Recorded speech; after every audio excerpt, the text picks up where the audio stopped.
The next person that I would like to introduce is somebody who's also in the lifting business, in a manner of speaking.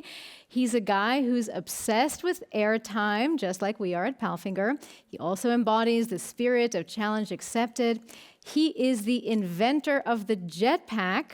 And if it weren't for the pandemic, we would have loved to have him here in Lengo to show us how he flies, but unfortunately, all we have available to us is to connect to him via video link to Sydney, Australia. So everybody, introducing David Mayman. Hey, thank you very much. Hey, everyone. I would have loved to have done this in person. I would have loved to have flown a jetpack in and for you to actually see and feel and hear what a jetpack sounds like, because I guess that's been my life for the last 12 years, has been focusing on how to build something that everybody told me was impossible and told me that I was absolutely crazy and like, why do it? Why waste your time?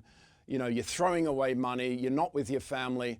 So I want to tell you a story of highs, but also some really low lows, but how I picked myself up and just took the next step and got this done. And I love your company. I now know a heck of a lot more about it, having everywhere I drive now, I see a crane, a PALFINGER crane on the back of the truck in front of me. And you're all about innovation and R&D as well. And you're about lifting things. We're about lifting things. So it's absolutely awesome. So as long as I can remember, I've wanted to fly. And like, if I go back to when I was 7 or 8 years old, I lived in Sydney in Australia, next to a bush park.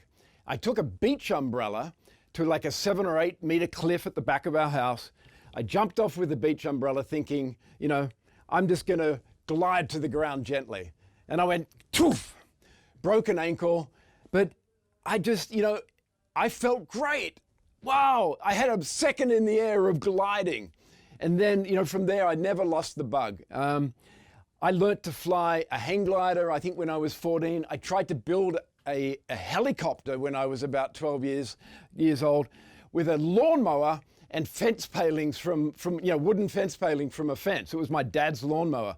Obviously that didn't work at all, but it was just a driving feature in my youth. I had to be in the air, whatever that meant, like whatever it took, I had to get into the air. By the time I was 16, I managed to get my pilot's license because my uncle had a beat up old 172 Cessna and just flew that everywhere I could. And then I worked out, actually, this is not what I wanted. This is like, I think I saw the 1984 Olympic Games opening ceremony where Bill Suter flew in the rocket belt, and it's just amazing. Like, took off from the stadium, flew around and like landed there, saluted everybody. And that, you know, that's what captured my imagination. That was something that somebody was wearing. You didn't need all of this aircraft around you and all of this infrastructure. That became my dream, was something that you could put on your back. The more I learned about the rocket belt, though, was how much it was lacking in those days. And I guess that's why it never went anywhere as a technology, because the maximum it could fly was 20 seconds. Okay, that flight in the LA Olympic Games, people look at it and they think, wow, that was a 1-minute flight. It was 14 seconds. That's why the technology hasn't evolved. And I thought that you could actually go out and just buy rocket belts. I was very naive then, but you know, there was nothing like that available. So I didn't lose the passion for aviation and my desire to build something. I wanted to build something that could fly at like 300 kilometers an hour for half an hour. That was my dream. But I had no money and I had absolutely no time. So I focused instead of finishing university and starting my business career. And that, like, to cut a very long story short, went for 16 years. I built up a successful management consulting practice in Asia and all of that. But I wasn't happy. Like, genuinely, when I sat down in the evening and thought about, you know, what I was doing and what I was building, it wasn't anything to do with aviation. It wasn't to do with what I was dreaming about when I was a kid. And after 16 years, I stopped. I sold my business and I went back to build the world's smallest aircraft. That was my entire focus. I'm not a jetpack engineer. I had to learn everything from scratch. This is not rocket science, but it's pretty damn close to that. And I realized, like, I needed the best team around me. And one thing I had learned in business is if you try to do something on your own, or if you don't have people around you that are like-minded and have the same amount of energy, then forget it. It's never going to happen. And I was lucky enough to meet Nelson Tyler in Southern California. He actually built, believe it or not, the rocket belt that was in the 1984 Olympic Games opening ceremony. And we had these sort of two parallel tracks that we'd been working on with jetpacks, and he didn't know me and I didn't know him. And then we came together, and that was the team. I tell you what, to make a jetpack work, yes, you have aluminium and you have titanium and you have all the mechanical parts, and you have the electrical, the computers and what have you. The most important thing to make a jetpack fly, guess what? It's the jets. And there were no such thing as jet engines for jetpacks. Okay, you couldn't go to a catalog or the internet and say, I want turbine engines for a jetpack. Didn't exist. So we started off trying to make our own engines. It was a disaster. I can't tell you the number of times that we had fireballs like 3 meters long, and then they would literally blow up, like the bearings would blow out of the housing. So then we found a company and we thought that this would work. They were tiny little engines like this, like twice the size of a Coca-Cola can. We had 12 of them on this thing. And so I was always the test pilot. Not sure, I think I wanted to be, and you know, I would fly around and the thing would buck and jump, and it was crazy. And very often it would also blow up into a great big fireball because it had to start on propane gas. It would run on kerosene, but to start it, you had to use a mixture of propane gas and compressed air. So we had these crazy times where I would, lose all my eyebrows. I would have like special masks on and everything. And I don't know how we did it, but like literally day after day, we got up the next day, made changes and moved forward. We went from a 12 engine version to an 8 engine version, and then still we couldn't get it to work. Like the engines, sometimes 1 would start, sometimes 3 would start. Sometimes they'd all start, but then stop, flame out. It was just too difficult. So I thought in the end, unless we can find like an engine that will actually work for us, because we'd worked out by then that we wouldn't be able to build it in-house, not unless somebody threw millions of dollars at the project, and nobody was about to do that, and we didn't have that kind of money. So I thought, at least I know that rocket belts work. Maybe what I should do is go and build a rocket belt, fly a rocket belt, and at least show myself whether I can fly one of these machines. Because I didn't know. I didn't know if, even if we were successful in building a jetpack, would I be able to fly it? And a jetpack and a rocket belt, the way we were designing it, used very similar control systems. So Nelson was not at all supportive about this idea. He'd already been through that back in the 1970s and 1980s. That was old technology. And like I said to him, I know it's old technology, but if we're going to fly something now, until we can build engines or find jet engines, like we're going to wait forever. So in the end, I went to Mexico and found a rocket engineer there, and together we built a rocket belt, brought it back to California, and Bill Suter trained me. Bill Suter from the 1984 Olympic Games, probably the most experienced and most amazing rocket belt pilot ever in the world. Thousands of flights. There's like all over the internet. And he trained me how to fly. And this is only something that flies for 20 seconds, but at least I was getting like the concept of how it works, how you go forward, how you go backwards, how you balance. At that time, more people had walked on the moon than had flown a rocket belt. And it's something to think about. And one of the crazy things about the rocket technology is that the fuel is incredibly hard to get. There was one place in the world that was building rocket fuel using hydrogen peroxide, which is what we needed. It's not like jet fuel, which is effectively kerosene. This has to be handmade for rockets. It's hydrogen peroxide at 90%. So we had ordered with them, put on an order to make about 100 flights worth, 100 jugs of hydrogen peroxide fuel. I was in LA, we're about to go to Australia, they were about to complete the order, and the lab blew up in Sweden. This is a huge, very, very volatile oxidizing agent. So if it touches anything organic, it oxidizes immediately. So we only got, in the end, I mean, luckily the guys were okay there, we got 40 drums of fuel instead of 100 drums of fuel. And I had to make a decision then was, do I go to Australia? Do we continue this? And knowing that I would only have 40 drums of fuel to train on, or is it just not worthwhile? And I knew it was a risk. Like I knew that whichever way that you look at that there was a chance that I was going to fail.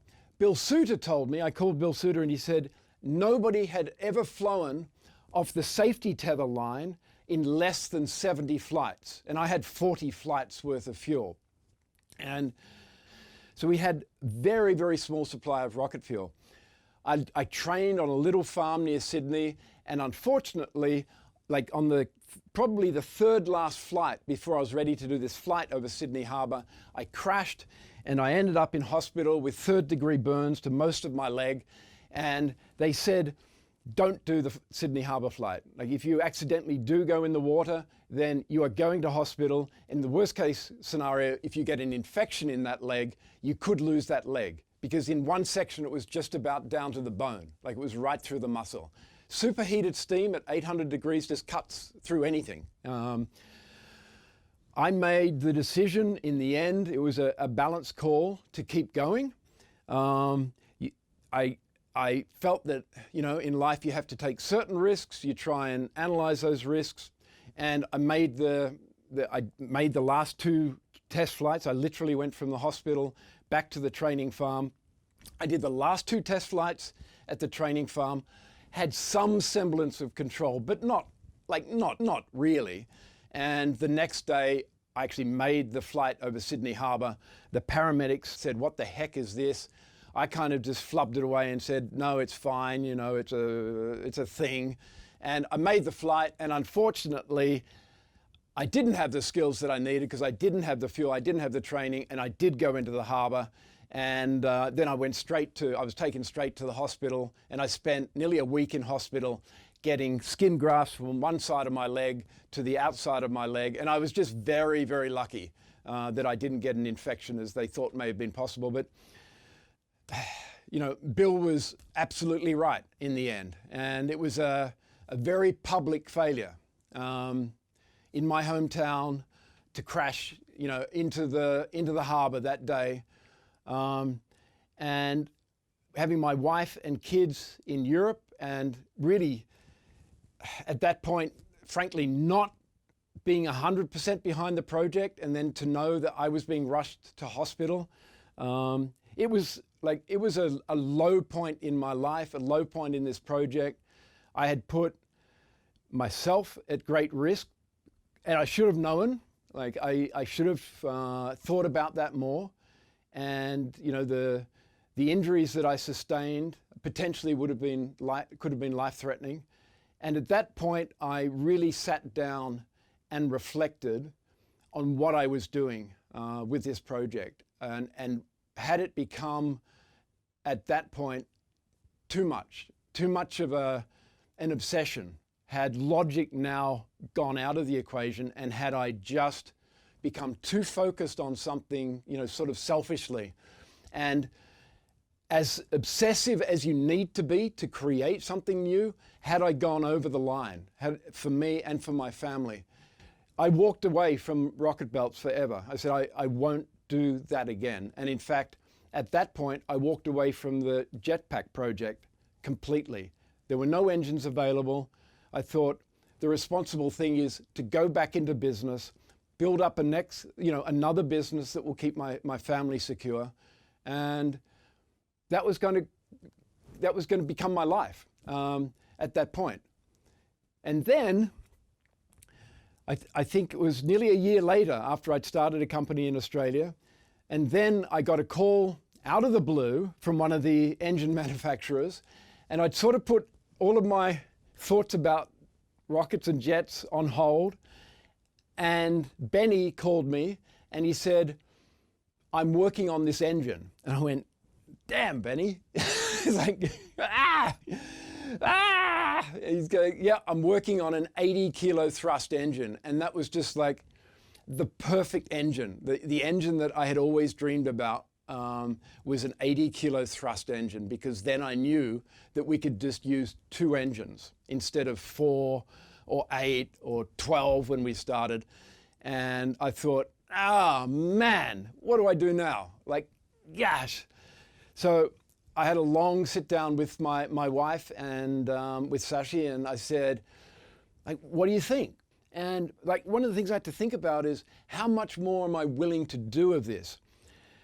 I called Nelson up and I said, Nelson, this is where we're at. The engine guys believe they can make an 80 kilo thrust engine.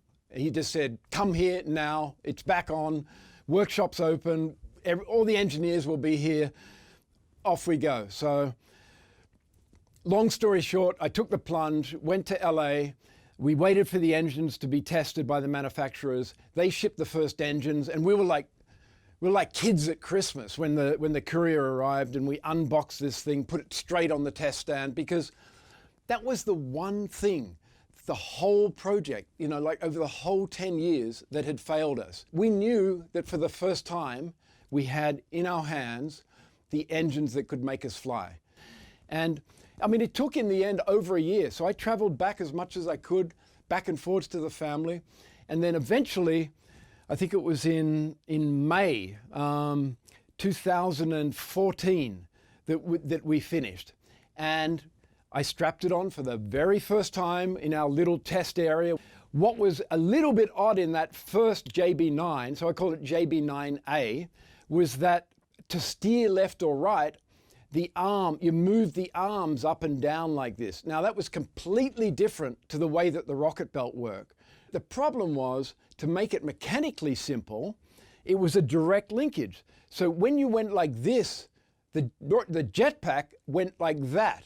So if you can imagine driving a car and turning to the right and then the car turning to the left, that's what I had to deal with. And Nelson said, don't worry about it. Like, your brain will get over it. Your brain will get used to it. And I just went, Nelson, my brain's not that big. It's not going to get used to this. And I tried it probably about, I don't know, 10 times I tried to fly this thing, maybe more. So I said to Nelson, we have to go to like a fixed arm system where the arms move together like this.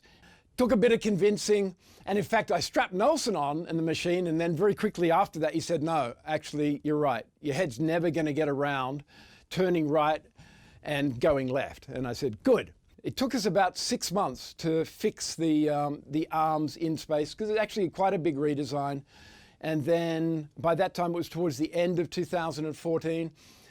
The JB9B was ready, strapped it on, and at least this time I felt like I had some semblance of control. You know, come up into the hover, again with the safety line on, and then it would feel like it would, you know, roll one way or the other. And I felt like it was at least doing basically what I wanted it to do. You know, it wasn't doing the opposite to what I wanted it to do, but I still didn't have control. Where I was training at Nelson's workshop in California, it's in the middle of an industrial estate, but it was only about probably 7 meters wide and maybe 20 meters long. But the air would just recirculate in this area. It was very, very thin, very enclosed, and the buildings were high.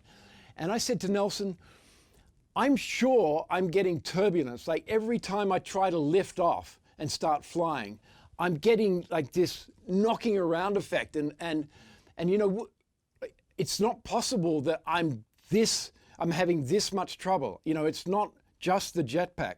The problem is there's no JetPack instructor in the world. So there's nobody that could come, not even Bill Suter, and say, this is what you guys are doing wrong. And if you fix it and keep doing it differently, you'll be able to fly. Because nobody could tell us that. There were no JetPack pilots in the world. It was just us trying. And so we persisted. But in the end, I said to Nelson, like, you know, I could come up into the hover and then I would have a little bit of stability, and then I would go smash. We had a big cactus plant. I would go smashing into the cactus plant, or on the other side, we had a big awning off one of the windows. I would hit the awning, and one day the whole awning got sucked into the engine, set me, the JetPack, and the awning on fire.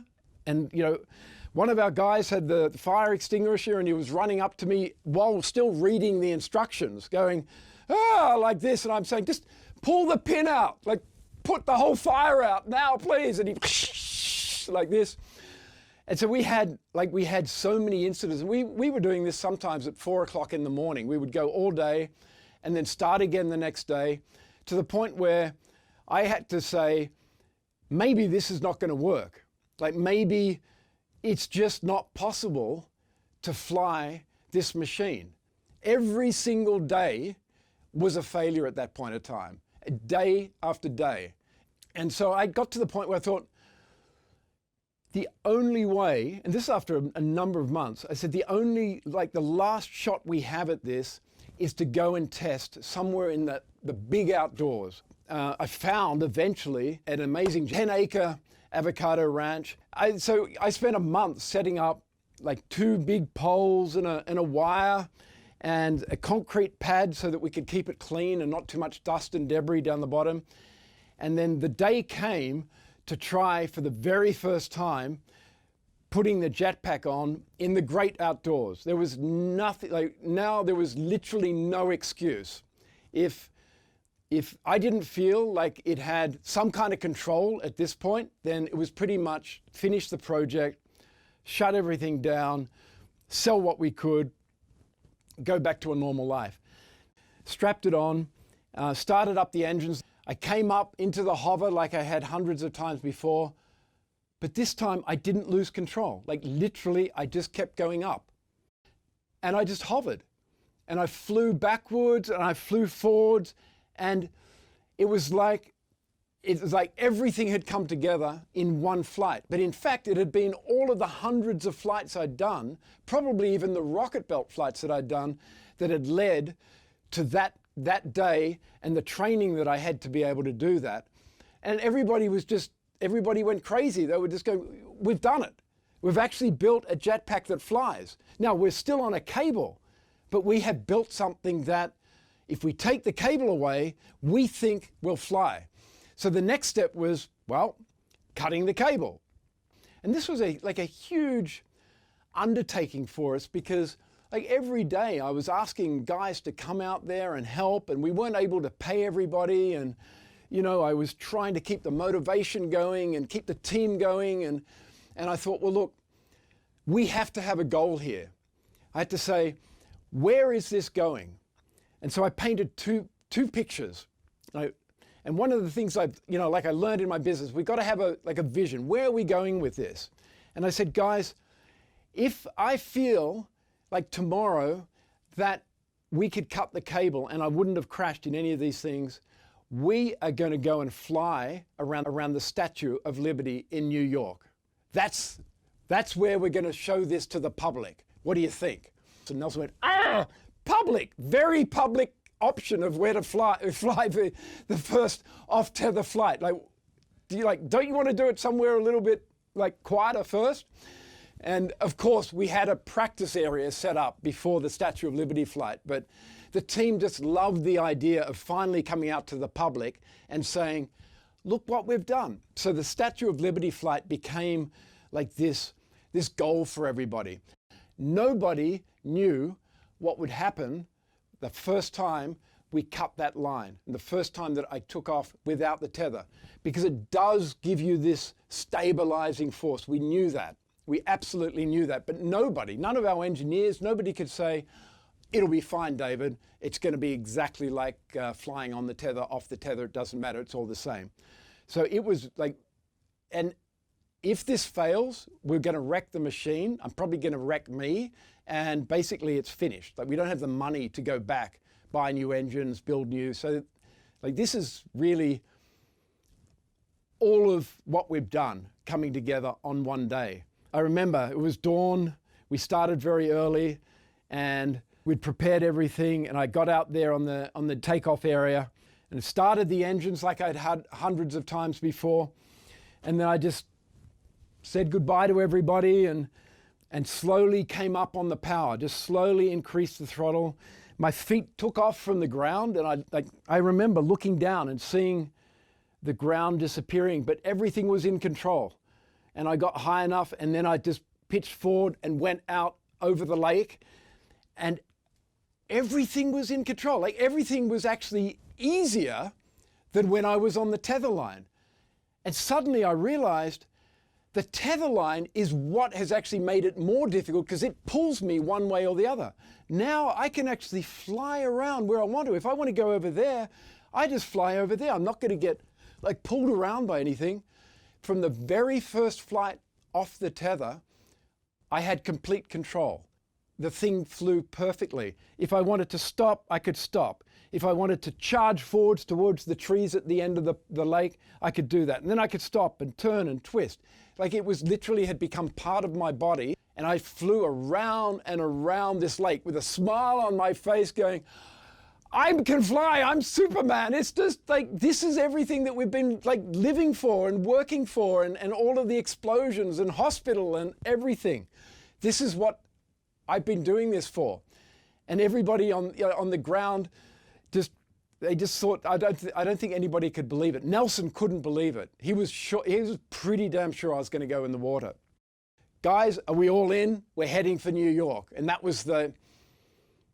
became the new focus is, here we go. What does it take to fly this jetpack in New York? Is everybody in? And everybody was just like, yeah, like, let's take this to the world. So I thought, where do we start? Where do you even start in planning a flight with a jetpack around the Statue of Liberty in New York? Because I didn't want to guerrilla it. I didn't want to like sneak it in and do it because then, everybody would be arrested and then the company would be have a bad reputation.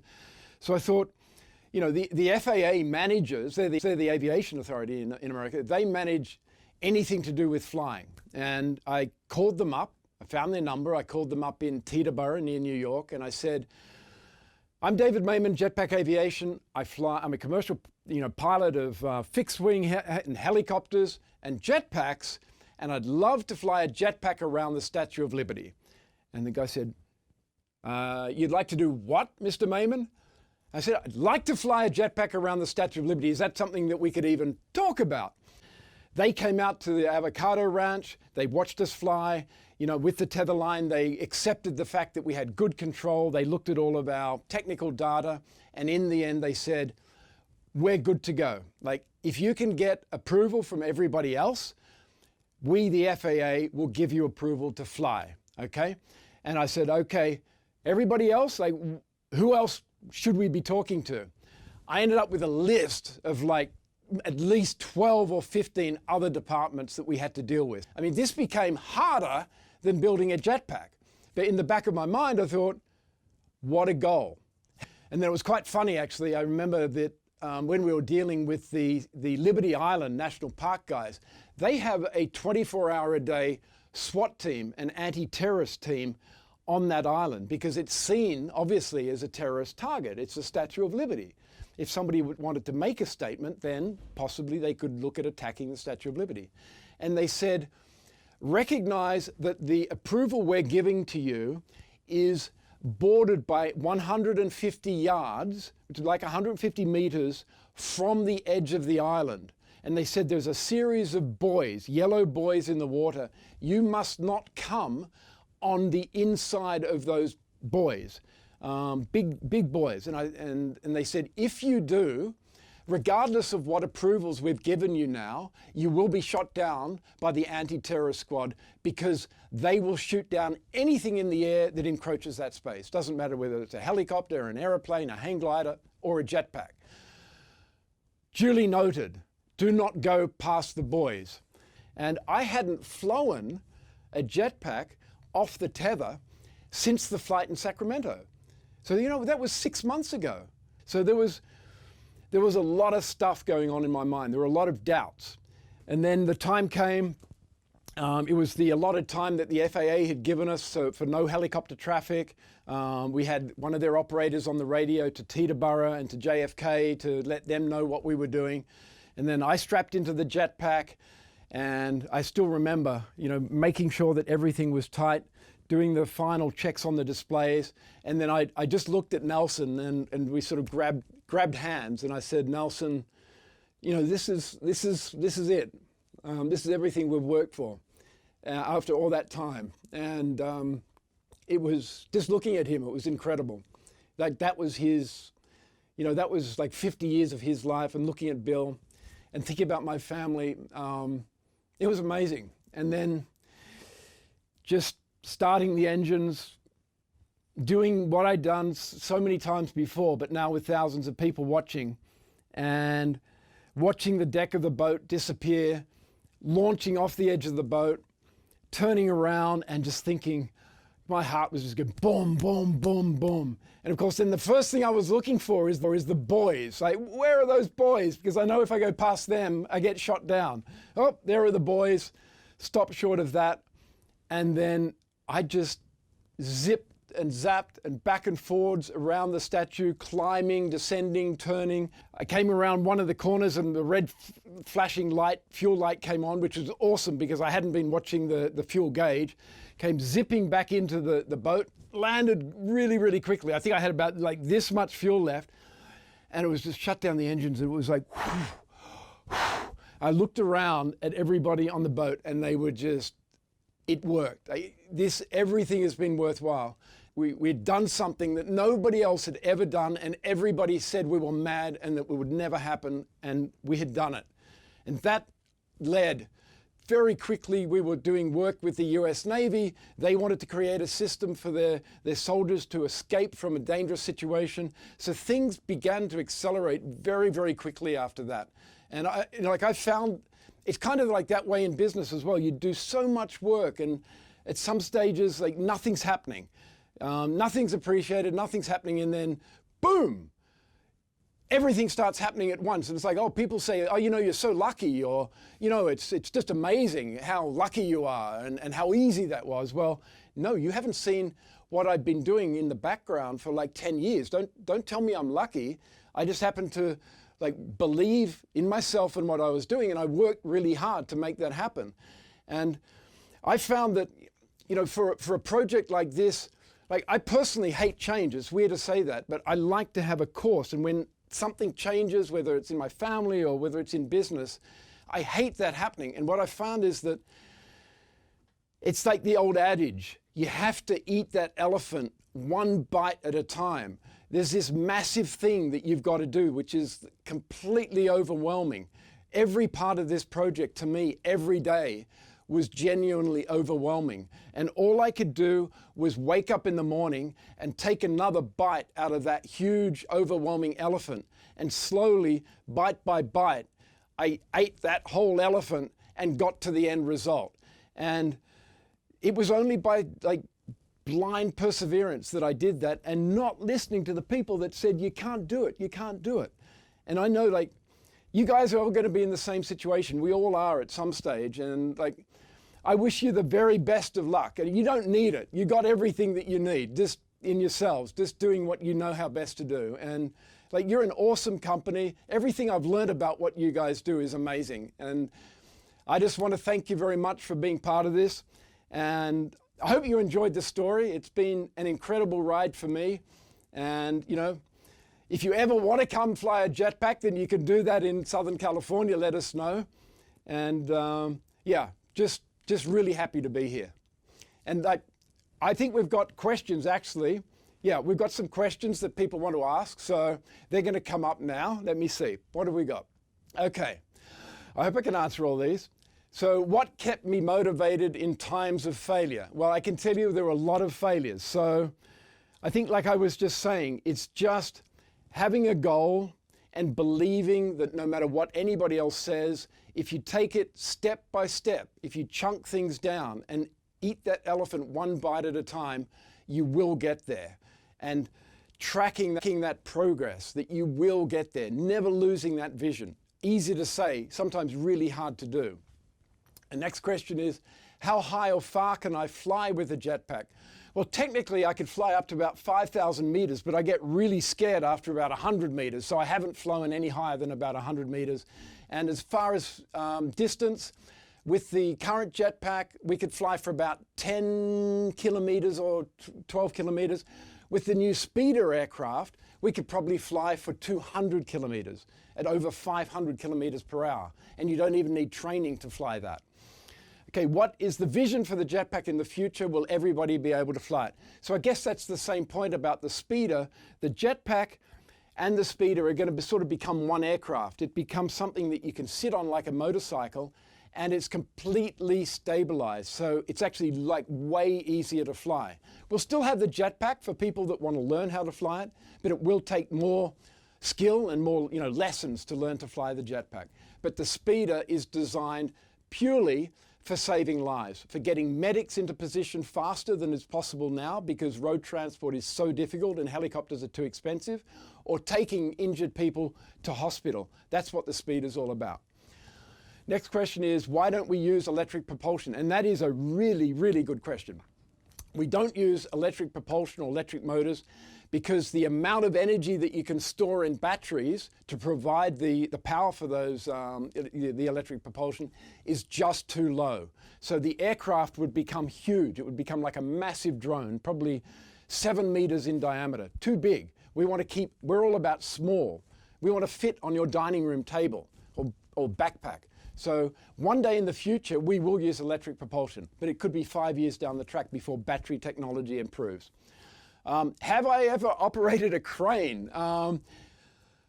Yes, I have operated a crane a very long time ago. I was lifting portable toilets off the back of a truck, and it may have been a PALFINGER crane. I can't remember now whether it was, but I was taking sort of toilet by toilet off this truck. I think it was on a film set. So technically I have operated a crane before. Not a big one, a small one. How heavy is the JetPack and has the weight changed over the years? It's about 36 kilos, so not too bad. It's like a heavy hiking pack. And it has changed over the years. It's got a lot lighter. So, when we started with 12 engines going all the way down to 2 engines, as you can imagine, it's come down from maybe nearly 60 kilos. So it is a lot lighter now. Is there any security system in place like a parachute, for example? Not yet. We've been flying so low up until now that a parachute actually wouldn't have time to deploy. But there is a system that we're working on right now that deploys so quickly that it would probably work from about 12 meters height.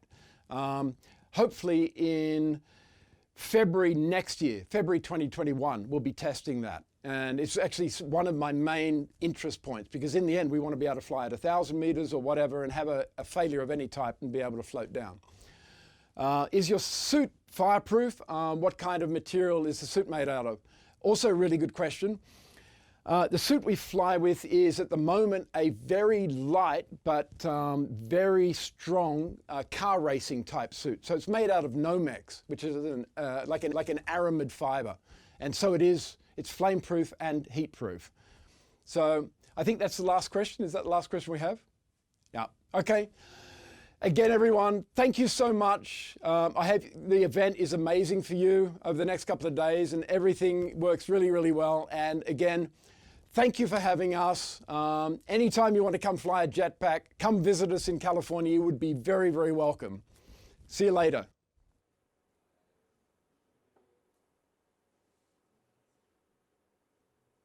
Oh my goodness, David, thank you so much. What an amazing story. Thanks for sharing it with us.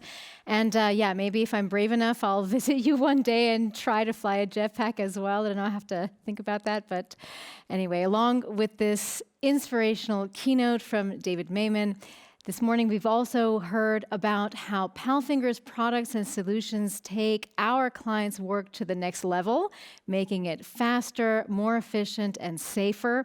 But this afternoon, we're going to have a chance to go from theory to action and see many of these solutions at work in real time at our outdoor test site.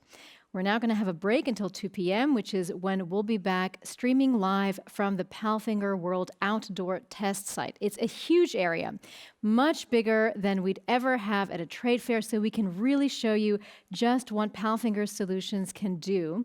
And we will get to see the amazing athletes Marco Memper and Tom Oehler on their trail bikes taking on an obstacle course created just for them with PALFINGER solutions. It's going to be a great show. I'm going to be out there at the test site together with my colleague, Andrea Jacobs, who will also be getting lots of insights from our operators and experts. And Andrea is actually already outside checking out the test area and our solutions. So why don't we just say a quick hello to her now? Andrea, how's it going out there? So while I'm talking about abroad, I'd like to welcome everyone down in South Africa. I've also heard firsthand that Steve Lloyd, a very good partner for PALFINGER, he's registered and he's watching the show. Hi, Australia, down under, enjoy everything. We have also two experts here, and I'm really excited to introduce you to them later, Marco and Tom. I'm not going to tell you anymore. I don't want to give out any more information. I say stay tuned, enjoy the break, and we'll see you later.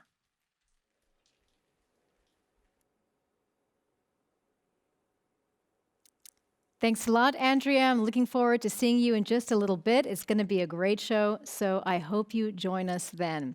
In the meantime, thanks for being part of this first half of the PALFINGER World Tour. As I said, we're now going to have a break until 2 p.m., which is when we'll be back from the PALFINGER World Outdoor Test Site.